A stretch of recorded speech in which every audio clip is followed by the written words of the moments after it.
Well, happy Halloween, everyone. It's October 31st when this episode's coming out, so hopefully everybody is getting ready for a lot of people ringing on the doorbell. Hopefully you're not handing out fentanyl.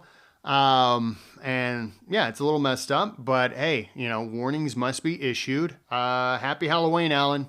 Happy Halloween to you too, Dustin. Hey, is that the same shirt you wore last week? I had a feeling that you'd bring that up. Yeah, it is. Look, Astros are in the World Series, so this is like Halloween edition, World Series edition. Yes, I was wearing this jersey last episode, but look, I after game one, the debacle that took place. Look, the Red Sox are not in the playoffs. Why did you bring up the Red Sox? You tell me.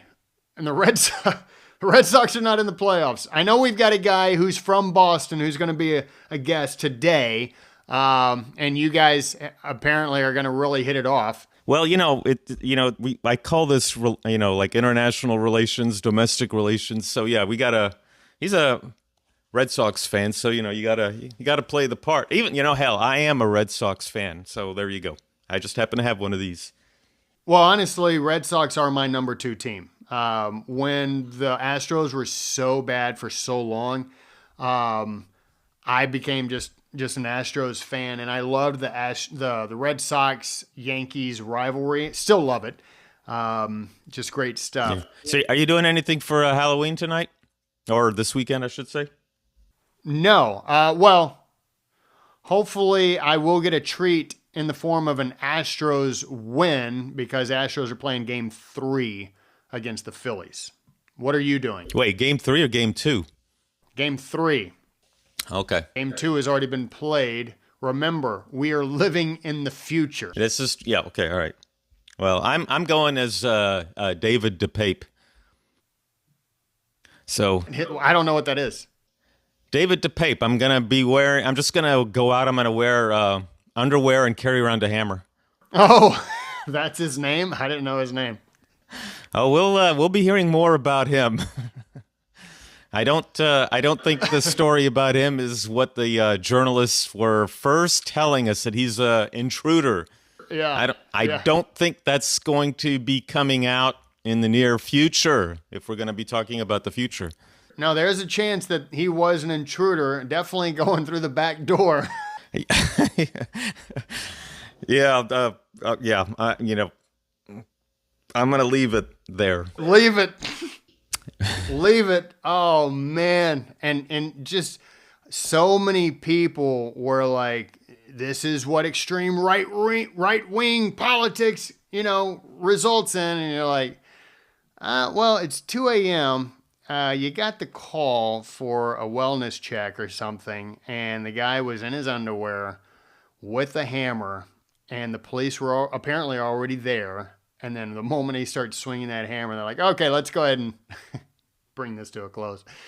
Oh, this is going to be an interesting story. Well, anyways, let's move on. Speaking of interesting stories, we've got a great guest on the show, a wealth of knowledge, Daniel J. Mahoney. He's the author of the new book, The Statesman As Thinker. Wouldn't that be great if we had politicians who became statesmen and actually thought coherently? And anyways, maybe it's just too much to wish for. What do you think? I mean, like the state of politics is a joke. I want to say that we have some people in politics today who are very good speakers, who can read off a teleprompter very well, but their politics are not exactly what I would say are great for the country, Western civilization, and looking at his book, I think that was one of his qualifications is that they are doing something good for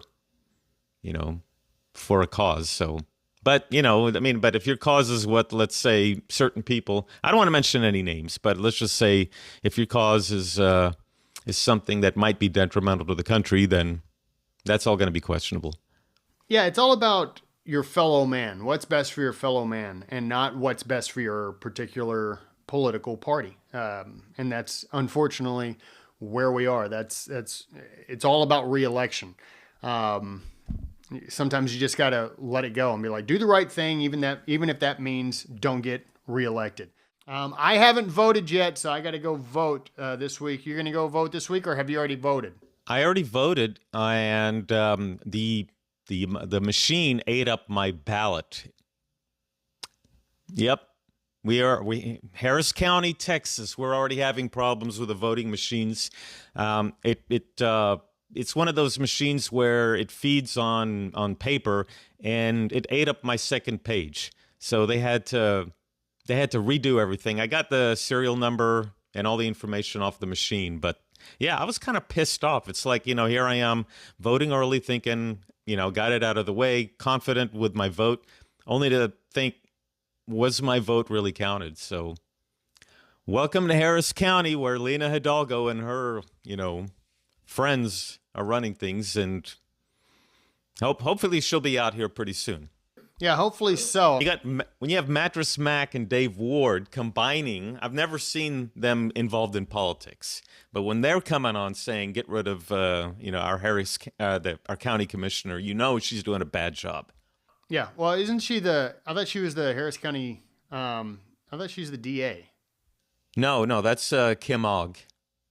Kim Ogg, Kim Ogg and Lena are both in the same party, and Kim Ogg wants to indict her. So she thinks Lena is doing a horrible job. So yeah, she is. I've got inside scoop on how terrible of a job she's actually doing. Well, yeah, they're saying that she's going to be indicted after the election. Jeez. Yeah.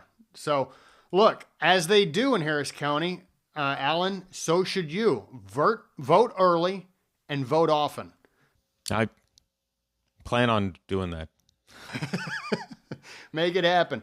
All right. Well, ladies and gentlemen, it's going to be sort of a new setup. We're actually going to do our This Week in History after the interview with our guest, along with our book and movie recommendation. So stay tuned for that. After our discussion with Daniel J. Mahoney, we're going to bring him on. Are you ready to have that conversation, my good friend? Oh, yeah. I'm looking forward to this because this should be an interesting conversation.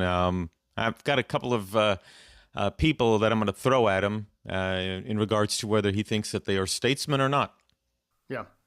Like Trump and Hillary Clinton. I got you. I know where you're coming from. I got it. All right. Oh, God.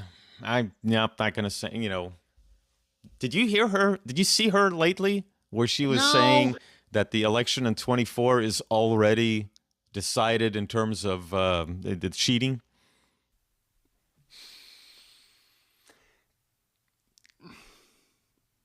No, I didn't, but it's not a surprise. You didn't see her little commentary that was it? I don't know if she said vast right-wing conspiracy or vast right-wingers are going to be already setting the stage to to cheat on in the 24 election, that we need to pay more attention to that one.